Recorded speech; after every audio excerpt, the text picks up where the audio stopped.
and we are live with this week's edition of the All Gas No Break Sports Show. I am one of your co-hosts, Nicholas Pavona, joined alongside by Andrew Johnson. And Andrew, week 3 of college football has gone and passed, and a couple of wild finishes that we had this week in college football. A notable team struggling on the road, quarterback issues for them as well. A couple of teams almost losing on the road and almost ending their national championship aspirations.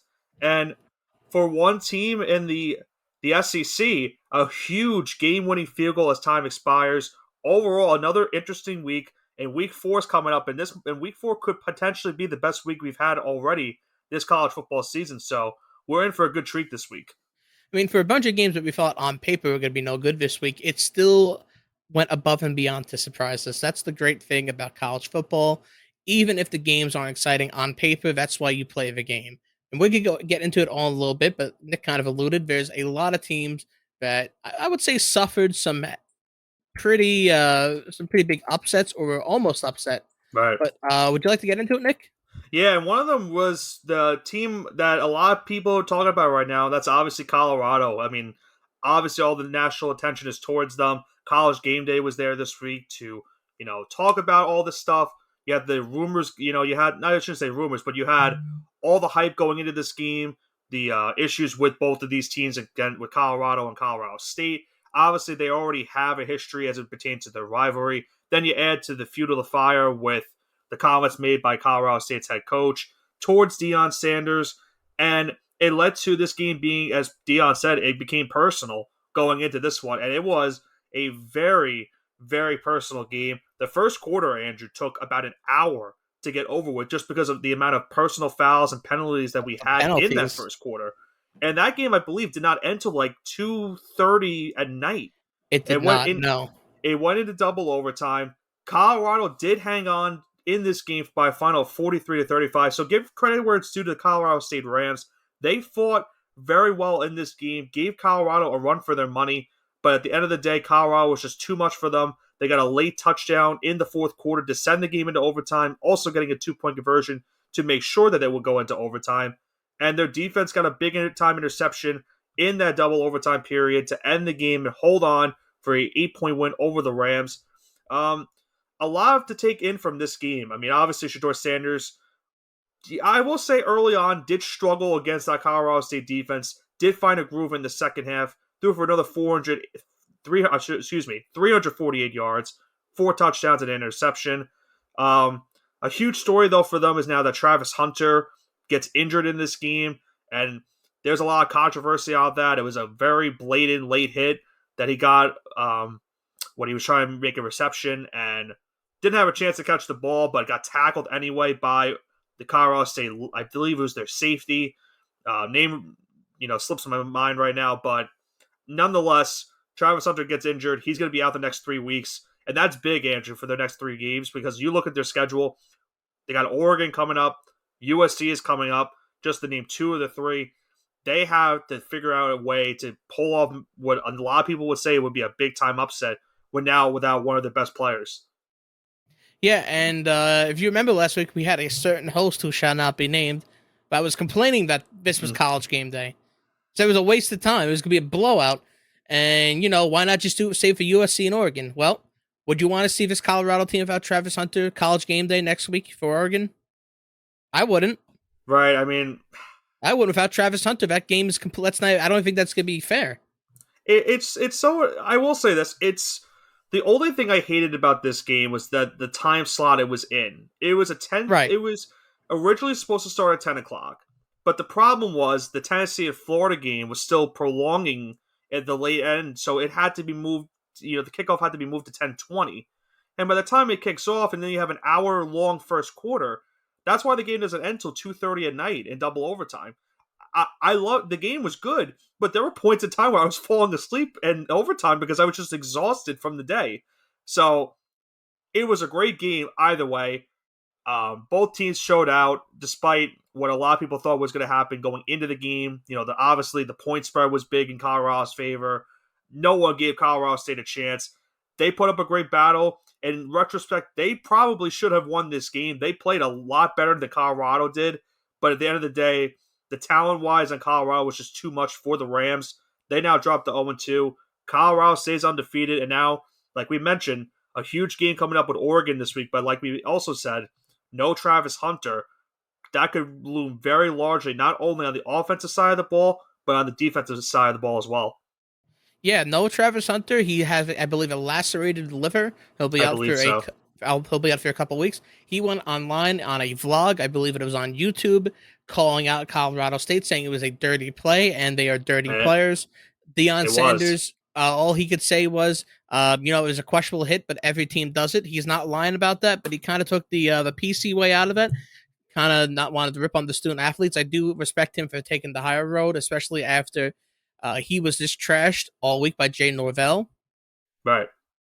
But yeah, it was a interesting game, and unfortunately, without Travis Hunter, this Colorado team is going to look completely different. And they have the hardest part of their schedule coming up, so this is a Right. real do or die time for them. If they could even maybe by some miracle beat Oregon and lose the USC, and they run the table throughout the rest of the season, and they win the Pac-12, they still have a way to the playoffs. So their playoff hopes aren't dead, but they're dwindling with that injury.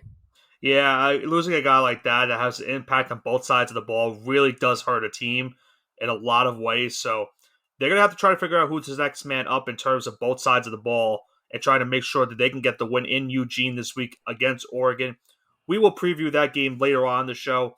But we talked about some of the wild finishes that we had here in week number 3. And this was probably the wildest one that we had between Kansas State going on the road into a former Big 12 conference opponent in Missouri. Missouri, obviously now part of the SEC.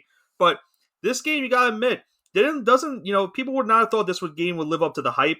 Kansas State going into it was a 5-point favorite. Missouri, though, played a great game. And at the end, they kick a 61-yard field goal. That is, I believe, I want to say that is the SEC record. It's not the NCAA record, but it is the SEC conference record for the longest field goal hit in a game. And to do it with time expiring, that's a great job by Harrison Mevis. Unbelievable kick, sending Missouri to a huge win over the Wildcats, 30-27 the final. For a Missouri team that, let's face facts, hasn't had a lot of success in the SEC. They did go to an SEC championship game a while back, but really has not found that same success that they had in the Big 12. They faced a former Big 12 opponent in Kansas State, and they got a huge win to go down to 3-0 in the season. Tough break for the Wildcats. They now dropped to 2-1. But this is another good game that we had this week that ended in a thrilling finish. And you don't really necessarily see 61-yard field goals ever kicked in college football, let alone even be you don't see him in the NFL, let alone barely. College. Yeah, it's barely in the NFL. When you get a 61-yard field goal, it's almost like God himself kicked that field goal. Right. Hey, listen, God was on Missouri's side this week, that's for sure. Yeah, that kid is definitely the hero of the Missouri, and I'm going to dare to say it, hero of the SEC, because we're going to allude to this a little bit, but there are 4 teams in the SEC in the top 25 that all have one loss right now. Right.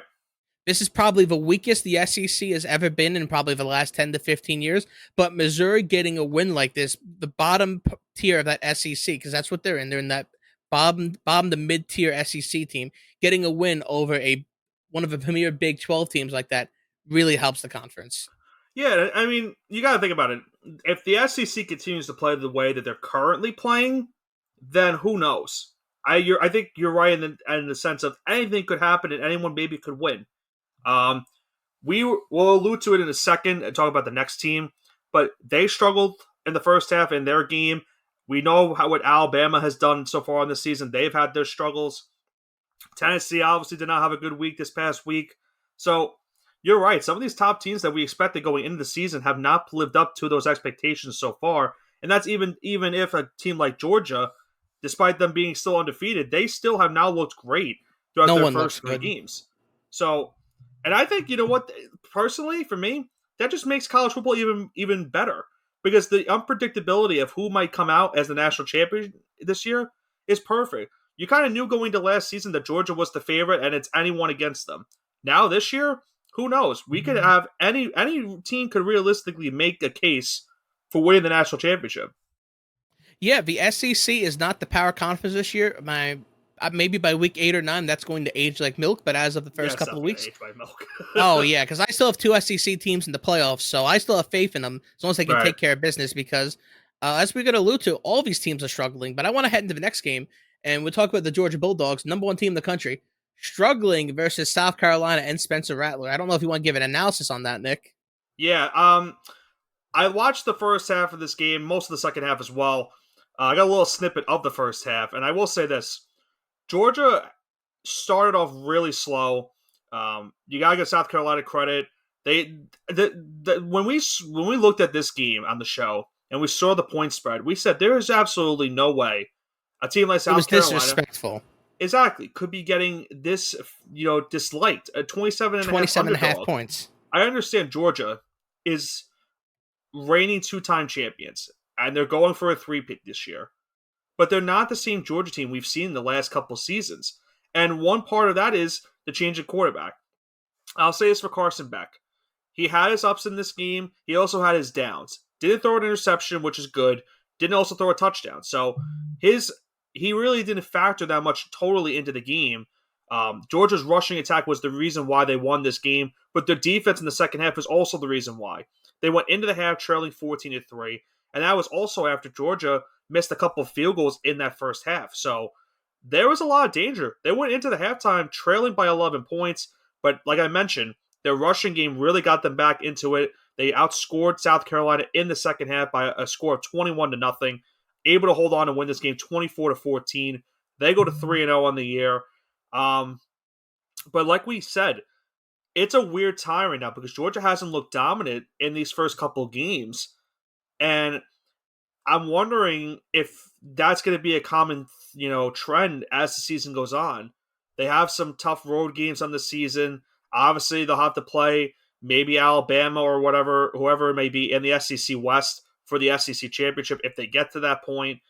But they need to get something out of Carson Beck. He needs to take that next step in order for them to be national championship contenders. Otherwise, any team could realistically make a case in the SEC to beating them on any given basis. As they like to say, any given Saturday, that could be a possibility for Georgia the rest of the way if they don't start getting some better, quarterback play out of their quarterback Carson Beck.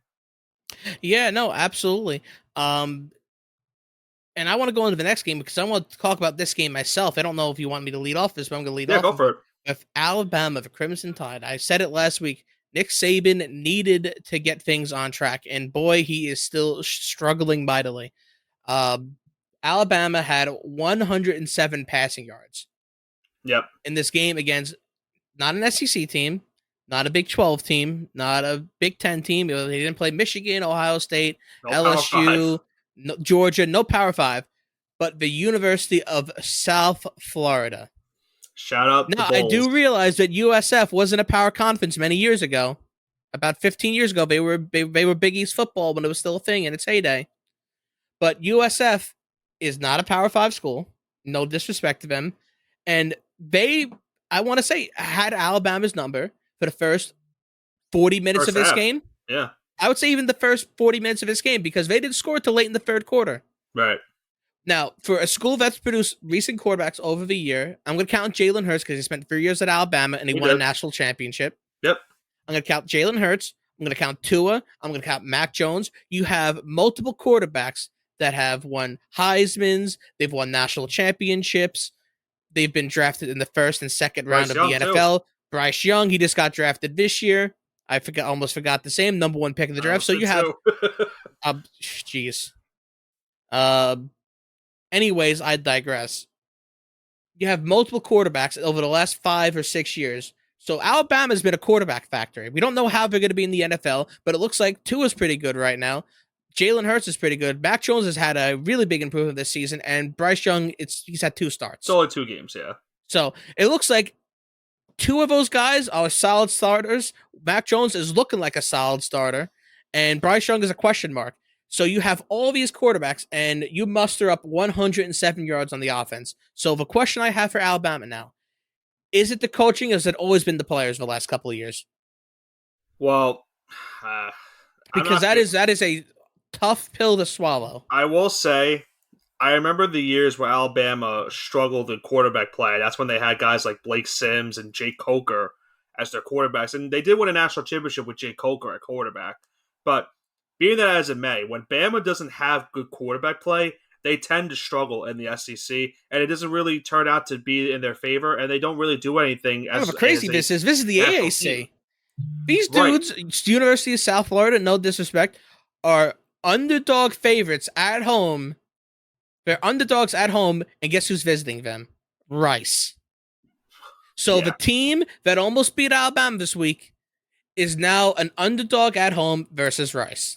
Well, let's talk about how Massive red flag for Alabama. Well, let's talk about what happened in this game. They went into the game with Tyler Buchner being the starting quarterback, the former Notre Dame quarterback. They started him after Jalen Moreau had a really bad game against Texas. I shouldn't say really bad, but he had a really, Jekyll and Hyde He had a type roller of game. coaster game. Exactly, had a roller coaster type of game against Texas. They bench him this week against South Florida. They bring in Buchner, and Buchner really stunk up the joint in the first half. He was 5 of 14 for 34 yards. They actually brought in true freshman Ty Simpson to play the rest of the game. He looked all right, nothing too spectacular. Bama wins this game due to the fact that their defense was amazing. They had a really good rushing attack. They had 203 rushing yards as a team. But now, because of how bad the quarterback play was this week, they're going back to Jalen Moreau this week against Ole Miss, and that's a huge game because Bama loses this game, they're not going to be in the national championship picture whatsoever. It wouldn't matter if they run the table the rest of the year and even win the SEC championship. This would have killed opinion. them. I think a loss would really kill unless them. USF would have ran their table and just absolutely steamrolled everyone from this point on. But think about it. Bama right. was number 10 in the country going into this game, and they won by 2 touchdowns, but they dropped 3 spots in the polls. So now you're 13th in the country, and a loss puts you into the 20s, in my opinion. Maybe I'm 100%. Wrong. Maybe it puts them. To be honest, I think it puts them 25. No, I would have put Alabama. If they lost to University of South Florida, I'd put them at 25. Oh no, I'm talking about I'll talk about if they lose to Ole Miss this week. Oh yeah, if they lost to South Florida, they would definitely be low 20s. That's for sure. If they lose to Ole Miss, I'll put them at 21. 22. Yeah, I think if they lose to Ole Miss, they might be late teens, early 20s. If I had to think. But it kills them any chance of winning a national championship this year because there's so many teams in front of you, and you're going to be a 2-loss team. The committee doesn't want to realistically, yes, could put you in because of the names, the name and the brand. But how would you justify a 2-loss team getting into the playoff, even if they win their conference championship? They haven't done that historically throughout this playoff. Yes, when they move to 12 teams, that's more of a possibility to happen. But with 4 still being the current normal thing, there's absolutely no way. So Bama has to win this game. They can't really afford another loss as the season goes on. So this is it for Alabama. Do or die. You need to really take off and figure out the quarterback situation. I think this will kind of inspire. I hope it inspires confidence in Jalen Milroe, knowing that he is clearly the top dog in this quarterback room, but he shouldn't have any competition from this point out. They gave these guys a chance against USF, and they couldn't step up to the plate. Maybe if he played this game, he could have threw for 400 yards and 2 touchdowns, for all I know, and he could have ran a couple in. You never know that they went with their guys, and this is the safe option, I think, for Nick Saban to exercise his options, because if these guys can't perform against USF, they're not doing the SEC. Doesn't matter if it's Mizzou, Ole Miss, the Aggies, Auburn, doesn't matter. Can't do against USF, you ain't doing the SEC. So ride the pine for another year. Well, they weren't the only team that struggled this week and almost got upset on the road. How about at the time, number 4, Florida State? Man, did they look, in my opinion, they did not look good in this game against Boston College. They really struggled stopping the Boston College passing attack, which is crazy to think. And the rushing attack, too. Boston College ran for 152 yards in this game.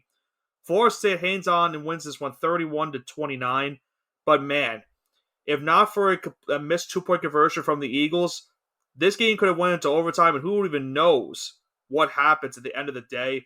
Florida State, though, it's kind of weird for me because you saw what they did in week 1 against LSU, dominated that game in the second half, and then they have a game like this against Boston College when they barely escape, and now they go to Clemson this week on the road, and I don't know. I know Clemson hasn't looked good either, but this could be a really dangerous game for the Seminoles. They really need to look like the team that This is we a saw trap in week game. number 1. Exactly. This was a trap game they played this week, and they almost fell for the trap. Now they have another game coming up against Clemson, who at the beginning of the season we penciled this in as a big game to watch. Obviously, it hasn't been a good start of the season for Clemson, but a win for Clemson in this game against the Seminoles could get them back on track in the ACC. So it's a huge game for both these teams. Florida State needs to look like that team in week number 1. Clemson needs to look like the team that a lot of people were expecting to maybe look like at the beginning of the season. Is there really any, thing that you saw from this Florida State team on Saturday that could worry you as the season goes on? Because I know you have them as your ACC champion. Yeah, they have. I have him as my ACC champion. But I actually have him getting upset. Well, I'll go later on in a certain game. But yeah, like I think this is a wake up game for them. You rather have this game now than late in the season, so you can kind of iron out whatever you see because they're going to be looking at film. They're going to be looking at what went wrong, especially in that fourth quarter. Man, it seems like they just wanted to give the game to Boston College. I was almost positive Florida State was going to blow it, and for a Right. team that within no offense, within 10 years is going to be in the Northeastern Conference when the ACC eventually implodes. Like, let's be real. Like, they haven't really done anything in 30 years, Right. whether in basketball or football. And when the new contracts come, they're going to get left out. They're going to be the Oregon State and Washington State of the ACC. But let's talk about that game a little bit, where Boston College pretty much scored 21 straight points. Well, think about this also. I don't mean to cut you off. But look at Boston College the week before. They almost lost to Holy Cross. Yeah, I mean, listen, this is That's not why it's good. so weird.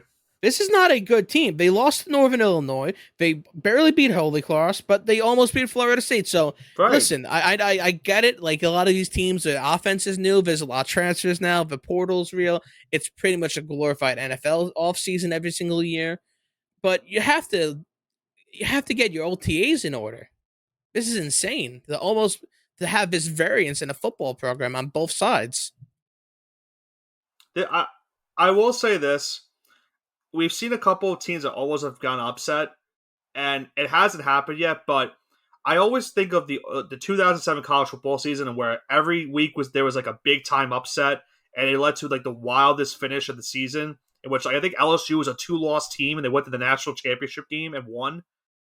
I feel like we are like not too far away from that happening again this year, because you've seen a lot of these teams early on in the season have almost gotten upset, but they've been able to hold on to the end of the day. But if one thing went wrong, I could make the case that could be the exact same. We could be having the exact same season this year.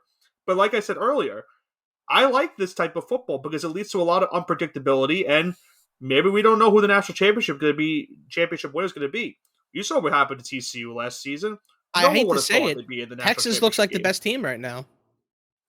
Hey, and listen, they kind of struggled too against Wyoming in the first half, at least. Yeah, they struggled in the first half. I mean, listen, they picked up in the second half. I'd rather have you struggle in the first half and then come out strong in the second, because that means your coach is able to make adjustments, the players are able to respond under pressure, not have a second half collapse. Because listen, when you got 15 minutes in that locker room, you could go over film, you could break down the other team's game plan, you can adjust what you have to do yourself. When it's happening in real time in the second half, that is when you panic. That is when you see like coaches like Kyle Shanahan blow a 25-point lead in the Super Bowl, or you see Andy Reid blow a 30-point lead in the playoffs. That's an excellent question that I think I would like to ask you before we get into our final game of the week. Out of all the teams that we've seen so far that are ranked, at least, has there been a team that is Texas really that team for you that has looked the best out of everyone? And if you would say to yourself, man, if I had to pick a team that might win the national championship this year, it's probably going to be them? Or is there another team like that, do you think? I mean, here's the thing, though. Like, I would say this might be biased, because here's the thing. Michigan's offense is hard against these couple of teams. They played UNLV, East Carolina, Bowling Green. Right, they played but their defense they've done their job. Like, defensively, done their job. I think their test this upcoming week at Rutgers, which you're not going to are they in discuss. Are they in Rutgers? I thought they were in Michigan. No? I'm sorry, they're at Michigan. My bad. Yeah. They're hosting Rutgers. That's a tough game for Rutgers. gonna be a really tough game. I hope they go 4-0. No offense to Michigan, but big fan of Rutgers. But yeah, all these teams, like, listen, Oklahoma, Miami, nope. Ole Miss, Alabama, nope. Colorado, maybe Oregon, but they've only played cupcakes really. Oregon looked really bad against Texas Tech too. Yeah, So like you don't really know, but at that's least what I'm Big saying. 12, at least it's a Big 12 school. That's the one out. You look at all Duke these is teams; whatever. they've UCLA, struggled in their Utah, games. Tennessee, LSU, Florida. You know what? I also like Oregon State. You I know, like Oregon State and I like Texas. Those are who I like right now because at least you know what? I know they played a Mountain West school, but you know what? It's a damn good Mountain West school in San Diego State. you know who I've liked right now. Texas is another one for me too, but I think it's still obviously it's still way early in the season. We're only 3 weeks into the season. Um, Washington has looked pretty good too. I know I the haven't first two watched enough games Washington football. they To looked be honest with you, really I haven't seen dominant. enough. Yeah, they looked really dominant against Michigan State this past week. I know But we Michigan saw State's that going through a coming. lot, but we knew it coming. But Michael Penix right now is looked like an absolute beast throughout their first 3 games, and they really could make a big time run in the Pac-12 right now. They have some tough games at the end of the season. I look at their schedule right now. Their last 4 games are against all ranked teams right now in the top 25, and also still have to play Oregon. But if Penix keeps playing this way right now, I could make the case that the Huskies could be in the college football playoff this season. He's playing that good a type of football. But like you said with Texas, they have the big win at Alabama. If they are able to run through the rest of their schedule, they probably will be in that conversation. I'm going to say it, Nick. Yeah, I think ahead. the Pac-12 has the best conference right now, and I can't believe I'm saying that. They have the most ranked teams right now. You have to admit. I think top to bottom, they're better than the SEC right now. It's crazy for me to say that, but it's week 3, and here we are. Or it's the end of week 3. Well, I'm looking at the ranked teams that we have. You have USC, you have Washington, you have Oregon, Utah, Oregon State, Colorado, Washington State, UCLA. That's 8 teams in the top 25. Yeah, I think top to bottom, they have the best conference. You know what? They're going to go out swinging this year because this is their last chance. Like the Big East, like how the Big East went out with a bang in 2013 with Louisville. I think they're going to go out with a bang. The Pac-12 may be the college football champions. Maybe, who knows? We have still a long way to go in the season. But before we go into the Week 4 preview, let's go into the final game of the week. And that was the game I alluded to earlier that kind of prolonged the Colorado game. That was number 11 Tennessee going into the Swamp to take on the Florida Gators. We looked at this game, and I got to admit, I said Tennessee looked really sluggish to start the season, but I figured they would go on the road and would be able to take care of business against a Florida team that's also not looked good to start this season. I'm pretty sure I went with the under in this game. I don't think I took a team to actually win it because of how bad they were both playing. And Tennessee, man, I don't know. Joe Milton was the guy that was supposed to be the replacement for Hendon Hooker. He's had his up and downs so far on the season. The offense did not look good in this game against Florida. They had a lot of opportunities in the red zone to score. Did not take advantage of that. And their defense struggled mightily against the run. Trevor Etienne, the brother of Travis Etienne of the Jacksonville Jaguars, he goes for 172 yards in this game and a rushing touchdown. Florida wins it 29-16. They get their second win of the season, drop Tennessee now also to 2-1. And it's a really big momentum killer for the Volunteers now. They go from the 11th ranked team in the country to now barely in the top 25 polls.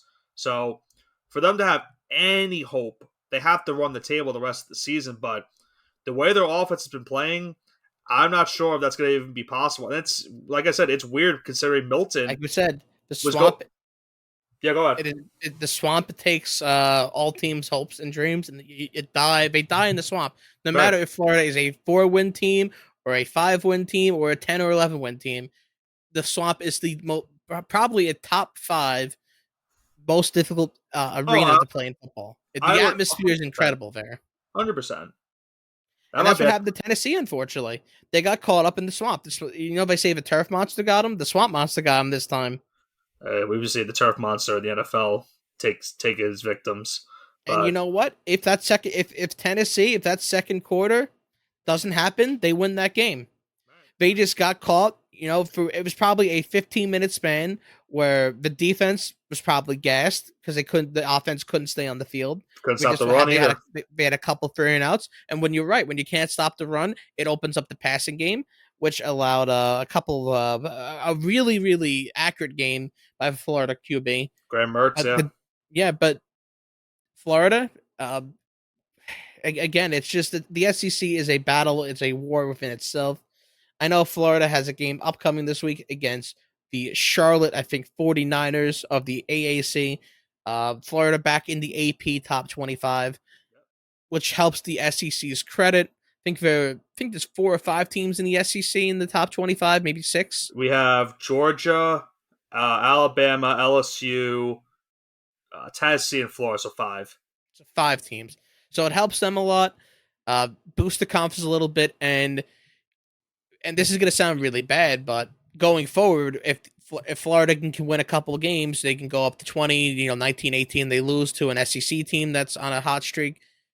Both those teams will become ranked, and it's going to help the SEC's case a little bit more. Well, you look at Florida's next couple of games, and if they should be able to get past the next 3, even though they go to Kentucky, and usually sometimes they struggle against Kentucky That's at gonna Kentucky. That's gonna be a tough game. They haven't played anyone in Kentucky, but it's gonna be a tough game. Right. They go to South Carolina. We've seen South Carolina so far. They haven't really looked great, but Spencer Rattler, as your quarterback, gives you an opportunity to win those games. And then you have that big game against Georgia in Jacksonville, and that's going to be the litmus test to see if this team is real or not for Florida. Obviously, I have my doubts after that bad performance against Utah. They were able to make it a lot better this week against Tennessee, but they have some big games down the stretch. The Georgia game I mentioned, at South Carolina. They're also at LSU. Missouri got a big win this week, so Missouri could be a problem for them later on in the season. And then their final game of the year is home against Florida State. So there is a lot of games for this team to try to get into the upper echelon of the SEC, but they've got to prove that they could be potentially a good team. Because remember what happened last year with this team. We saw the first couple of weeks with Anthony Richardson leading the way, and you thought this could be a team that could be a threat to Georgia in the SEC, and then the rest of the season happened, and Florida just went downhill. So they will have to see if they can maybe get something going this year. I have my doubts, obviously, but I'll give them credit where it's due. They got a good win this week, so they'll take that as it may, and we'll see how they do this next couple of weeks before the Georgia game. With that being said, it is time for the 4th installment of the Mushing Hour. Mushing Hour, we have week 4 picks and previews, the opposite of the Witching Hour, where usually wins become losses and losses become wins. Well, losses become wins because we mush them into oblivion. And we have a loaded, and I mean loaded slate for the upcoming week. I'm going to start off with number 4, Florida State, on the road going to Clemson. They're on the road to the Tigers. Despite that, 2.5-point favorites. 55.5 is the slated over under. Grayson's already going Florida State money line, so he thinks they could go on the road and take care of business. I'm going to go out and say Clemson is going to keep it close. I think we're going to see a late field goal winner for Florida State, but Clemson is going to cover because I think it's going to win like 38-28 or maybe 31-29, something in that range. So I even think Clemson could win outright. I'm not ready to write off Dabo Swinney yet. And I think he can have a surprise game, especially to a Florida State game that struggled so far. Right. So give me Clemson and the points. I've been struggling with this game, I'm not going to lie with you, because both teams, obviously Clemson had their big mishap in week 1 against Duke. Florida State almost had a huge mishap on Saturday against Boston College. I really could make the case for both of them, obviously winning. And I'm not confident in taking it over or under. I think I'm gonna, and this is gonna be the basis of my pick. I'm gonna take Florida State money line, and the sole reasoning for me is this: when you look at a game like this, you lean towards your best players, and Florida State has the best quarterback out of the two teams. So you need a big play out of your team. You look to your quarterback, and Jordan Travis is better than Cade Klubnik of Clemson. So that's the only reason why I lean towards Florida State in this game. I did have Clemson winning the ACC championship. I know that definitely does not help my preseason pick, but I just haven't liked what I've seen from both teams. I just think the quarterback play is going to be the big reason why Florida State wins this one over the Tigers. All right. That sounds good to me. Easy, McConaughey. Oh, easy, easy. All right, Easy, the easy. game we have Take it the easy. Ole Miss Rebels on the road going to Tuscaloosa Bryant-Denny Stadium to take on the Alabama Crimson Tide.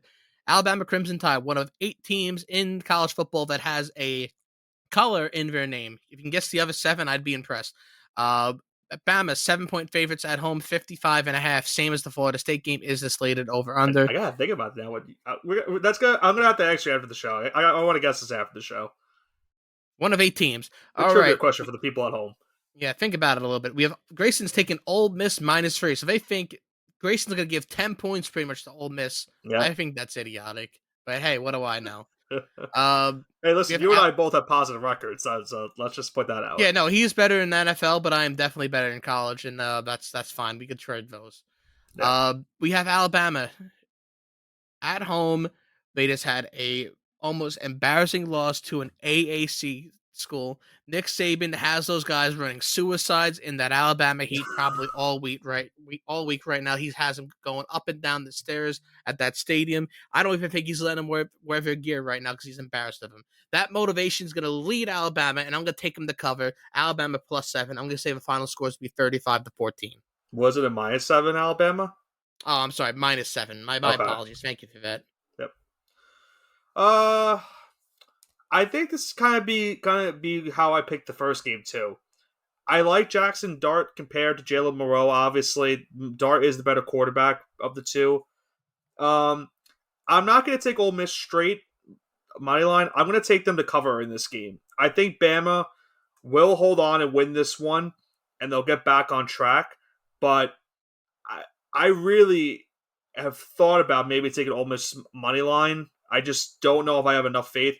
Remember, obviously, this is one of those games, Andrew, where we have a former Saban assistant facing his mentor. Lane Kiffin's going back into Bryant-Denny. Sometimes they win, most of the time they don't. So for that reason, I will take Ole Miss +7. Bama will most likely win this game. Alrighty then, Ole Miss +7. You got to take the points. I respect it. Yep. The next game we have the Colorado Buffaloes, number 19 Colorado on the road, going into beautiful Oregon. The Ducks are going to probably abuse their mascot again, make him do push-ups till his arms fall off. Grayson's taking Oregon money line, which is very bold because they are 21-point favorites, and the over/under slate at 71.5. It's a lot of points. I mean, listen, that's probably like Grayson's probably taking a -800 bet right now. But anyways, I digress. I'm gonna go ahead and take Colorado plus the points. They seem, even though they don't have Travis Hunter, they have that grit, which isn't a actual tangible skill. I think they want to play for their coach harder. Even though Oregon's been very high powered, they've had a great offense. They haven't really faced real competition. Is that fair to say that the teams they haven't played haven't been great yet? So if they can allow other teams to score 30 on them, why not Colorado? So give me Colorado +21. All right. I'm with you on Colorado +21. But let me ask you, would you call me a psychopath? In your honest opinion? For no, what? just in general. Would you call me a psychopath? No, I'm not, generally speaking, no. Oh, well, I'm going to be a psychopath to take the over in this game. I mean, I believe it. I think the final score is going to be like 47 to 36. So I think you get it, to be honest. I think without Hunter, it's going to really hurt Colorado's defense. But Oregon doesn't have much better defense as it is. And I know without Hunter on offense, Colorado might struggle in that department. But they still have some big-time playmakers on that offensive side. And I think we're going to see a shootout in this game. But no, my luck, I agree it's probably the opposite. Yeah, I agree with you. I would take the over too, but I try to only take one pick a week and try to keep it like that. Yeah, I'm just gonna warn everyone here, if they do take action on this game, just take the under. Don't listen to what I said. Okay, all right, and we're staying within the Pac-12. We have another Pac-12 matchup. Number 22 UCLA, the Bruins of the University of California, Los Angeles, going to the Utah Utes. Number 11 Utah at home. Utah -4 favorites. 50.5 is the over/under. Grayson is going to run with Utah here, taking their money line, not even the points. So a little bit more ballsy this week. UCLA, geez, thank you. Okay. Grayson's going UCLA money line. A little bit more ballsy of a pick, more than the Oregon pick. So I think that kind of makes it up a little bit because they are more than a score favorite at home. So he's going UCLA money line. Give me the Utes -4. I think they've had looked really good in the Pac-12. UCLA is a basketball school anyway, where they breathe football, they live it, they love it, they eat, sleep, breathe football in the state of Utah. Give me Utah -4. There's a lot less distractions out there in Los Angeles, so their players will be focused and lasered in. I think we're gonna have to see if Cameron Rising for Utah plays in this game. He hasn't played, I believe, the first 3 weeks of the season, and obviously they really need their big time quarterback for a game like this, and where a team like UCLA, they have Chip Kelly as your head coach. You know how their offense is gonna run. They're gonna be throwing, they're gonna be scoring a lot of points. I don't think UCLA is gonna win. However, I'm gonna take UCLA to cover this game. I think Utah will hit a game-winning field goal at the end, but I think UCLA is just not going to have enough to win this game at the end of the day. I just haven't seen a lot for them yet. Utah has been a proven commodity, but I think unless there's something changes at the last second where Rising does play, then I obviously like Utah a lot more. But with Rising not in the lineup right now, I actually like the Bruins to cover this game, but unfortunately lose on the last second field goal. Alrighty then. So you're taking okay. UCLA So plus I 4. yeah, UCLA +4. I mean, maybe it ends in a push. Who knows? Possible. Yeah, I mean it's definitely possible. But let's go into our next game. We're staying in the Pac-12, which looks like the best conference in football right now. 3 straight I games. hate that I have to call this game.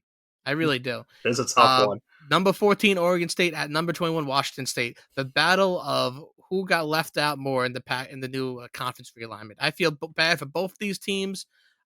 Really passionate fan bases and great athletic programs, unfortunately, getting let out. But it's number 14 Oregon State going into Washington State. Oregon State is -3 favorites on the road. 56 is the slated over under. Grayson's going Oregon State -7, so he's buying more points.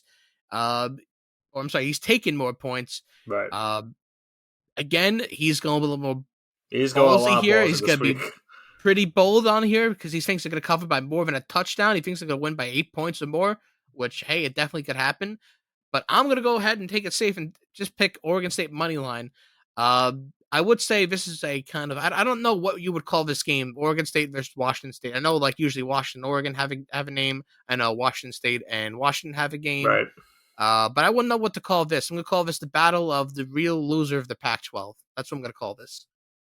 Wow, what a great original title for that name of this game. I love Thank that. you. Thank you. I thought of it just now. Now, you won't be saying thank you when I make this pick, because I know you picked Oregon State to win the Pac-12 this year. I love this story of Wazoo. I'm going to take Wazoo to win this game money line. All right. Well, there it is. Listen, you both took them, so I'm doing you both a favor. So I could be the mush, but I think what it comes down to me for is Washington State has a great quarterback in Cameron Ward, and he's been playing really good football right now to start the season. I could be tempted to take the over as well. I'm going to just stick with the one pick in this one. I only took the over in the other game because I saw the amount of points at Oregon and Colorado, so I said for the hell of it, might as well just be fun and take the points with it. But I have Washington State winning this game. I like their story. These are the two teams that are still in the Pac-12 at the end of the day. And I would like to see Wazoo get the big time win and keep their season going and keep alive in the Pac-12 race. Come on, you got to go with the boys over at Oregon State. So you're sure you're taking Washington State money line here? Can't convince you. I'm sorry. I just love Washington State right now. They're kind of like an unsung hero of college football. How many times do you see that illustrious flag being waved at college game day? It just inspires you. I have to take them. Well, they're the Cougars, right? They are the Cougars. All right, so you got Cougars versus Beavers. In real life, I would agree with you, but on the football field, not this week. That's all fair. Right. And we got the Buckeyes going to the Fighting Irish of Notre Dame. Ohio State, number 6 in the country on the road, going to South Bend, Indiana, taking on the Fighting Irish of Notre Dame, number 9 in the country. Ohio State are 3-point favorites on the road, slated over under at 55.5. Grayson's taking Notre Dame money line. Bold statement, Cotton. We'll see how that pans out. I'm going to take Notre Dame +3 because I believe it will be a close game. Nick, do you know the head coach of Notre Dame? Would you like to inform the viewers of his name? Marcus Freeman. Yes. Now, what happened after Marcus Freeman got baptized last year in the Catholic Church? I don't remember off the top of my head. So when Go he ahead. got, so he remember what happened last year of Notre Dame. They got off to a shaky start, right? A really bad start, yeah. All right. I think they had lost 3 games in a row, They or lost they to lost like the Marshall. first two. They lost to Ohio State Marshall. Then he got baptized, and then he went, I think, 7-2 for the rest of the year. And now I think he's 4-0 this year, so he's 11-2 since he got baptized. I think he's going to have the power of Jesus on his side, and I'm going to lead, which will lead the Fighting Irish to victory over the Buckeyes. Which, to honestly, haven't the Buckeyes haven't looked impressive, and Notre Dame's QB I think might be the best QB in college football this year. It's a I bold think he's better than statement. any SEC, better than any SEC quarterback. Do you think he's Uh, better than Caleb Williams and Drake May? I think he's better than Drake May. I I mean, no, May's we're stats not have talking been about bad so far. we're not talking about like college NFL I'm potential. not talking about. I'm not talking about that either. This guy has just been slinging the football. He's all got right, 13 touchdowns. He's averaging, I think, 270 yards per game. all right. Granted, Notre Dame, they've played maybe their best game is what, NC State so far. Yes, their last game was by far their best game they played so far. Yeah, so I think they played NC State the week of the 9th, which I'm looking at right now, and Yeah, they beat them by 3 scores. yeah. Nice and easy. Wasn't even a contest for them. Um, but yeah, it seems like that was their best test, and they destroyed them. So I was a big Notre Dame hater. I said Navy money line, and they absolutely rocked the world out of Navy. I think they only scored a field goal in Yeah, garbage they did. overtime. I'm They sorry, in did. garbage time. But yeah, Sam Hartman's been lighting the world on fire. Give me to light up that Big Ten defense in Ohio State. Give me Notre Dame plus 3 because I still think they can lose. Okay. By the way, also Andrew, I forgot to add a game. There's another game I wanted to add on this week. Um, I don't know if you want to make a quick pick for it before I make my final pick for this game. Yeah, absolutely. I also there's another big matchup in the Big Ten. Number 24 Iowa going into Happy Valley. They're taking on number 7 Penn State. And Okay, well, we'll go for your pick first, and then well, we can make our picks. we'll make the last pick for that game. I just realized that now as we were doing the sheet. Besides all of that, I think I have no choice. I have to take Notre Dame. I picked them I put them in my final four for the playoff. I think I have to just by no all means, I have to take them to win the game. I can't root for Ohio State. Um, I would like Notre Dame just to get there, just just because that will make my pick look better at the preseason. But again, I think it goes back to what I said earlier in the pick'ems.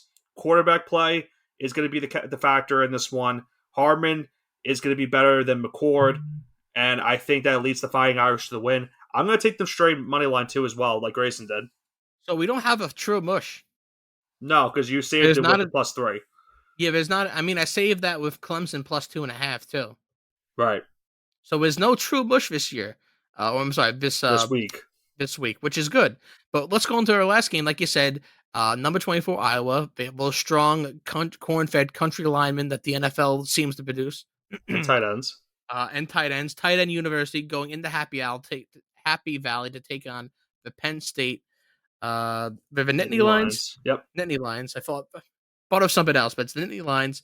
Uh, Unfortunately, Iowa is a 14.5 point underdog on the road, so it's PSU minus 14.5, over under 40.5. And to be honest, I like the over this game. I think that's way Really? too much. That's not enough points. 40.5 points. Okay, Well, let's be real. They let West Virginia score 15 on them. right. Well, I I think know that it was a garbage time. Was garbage time, but they let West Virginia score 15 points on them. You don't think Iowa could score 21? I think the only reason is I think they're basing it off of Iowa's team. They've been known for defense as a whole. That's been Right. their team, common denominator. I think the Penn State offense will just blow them out, to be honest with you. Now, this is tough because Penn State. We also don't have Grayson's pick for this game. This is obviously on me. If I had to imagine he would probably take Penn State minus 14.5 because he doesn't like Iowa. He's not a big fan of the Hawkeyes. So I'll mark. Well, we could mark him down for that, and we'll get his clarification on that. Penn State's last game was against Illinois. The over/under for that one was 48.5. that obviously hit. I hit the under in that one. I could see this game being under as well just because of how these two defenses are. Iowa doesn't really have a strong offense. Penn State does. I could see this being a final of like, I would say uh, maybe like a 20-13 or like a 21-17 final, and that would be just enough for the under. So I'm going to take the under in this one as well. I think Penn State could be a sneaky team, making a lot of noise and giving Michigan and Ohio State problems in the Big Ten. But this is a team like Iowa that could be very dangerous because of how good their defense is. So I think for that reason, I'll just take the under and just keep it at that. Okay, so we kind of had a lot of games this week. Anything you would like to add before we end the show, Nick? Yeah, I know that we have a big time card show coming up this week. I know you have a little bit more info than I do, but overall, another great week of college football. We have the big card show on Saturday, so we'll be trying to get as much college football action as we can while also be in attendance for that card show. And Andrew, I know you have a lot more information on that, so why don't you give us that? Let me plug that. So it's going to be this Saturday, the 23rd of September, 9:30 to 5 p.m. It's not just cards, though. It's sneakers, cards, Funko Pops. And when I say cards, I mean Pokemon, trading card, sports cards, all day in the Holy Child Gym in Staten Island, New York, 4747 Amboy Road, 9:30 to 5. Food, games, and DJs, anything under the sun. It's going to be Staten Island's, I think, biggest card show to date, and we're looking forward to that. So again, that's 4747 Amboy Road, Staten Island, New York, in the Holy Child Gym on Saturday, September 23rd. Yeah, it should be a great time on Saturday. Just seeing, all these other dealers and stuff like that, and just talking the game of card, all the card businesses in general, and just talking sports. That's all about. It's a nice fun time. We've done a lot of card shows in the past, and thankfully for us, this is our first time we're doing one here on Staten Island where we live. So should be a fun one. Very excited about that. Yeah, very, very excited. So Saturday should be great field action, not only with that card show, but also in the world of college football. So should be a great weekend coming up, and we're all looking forward to it here on the All Gas No Break Sports Show. But that is going to do it for this first edition of this week's episode. As we'll come back for episode number 2, as we'll discuss the NFL week number 2, going over some of the wild games that we had, and looking into a week 3 preview as we get just about almost a third way done in this NFL season. But like we said for college football, been a strong start. Week 4 should bring some more exciting action in the world of college football, so we'll have to see what happens and goes on with that. I am Nicholas Pavona, joined alongside by Andrew Johnson. Please make sure to tune into part 2 of the All Cast No Break Sports Show with our NFL episode.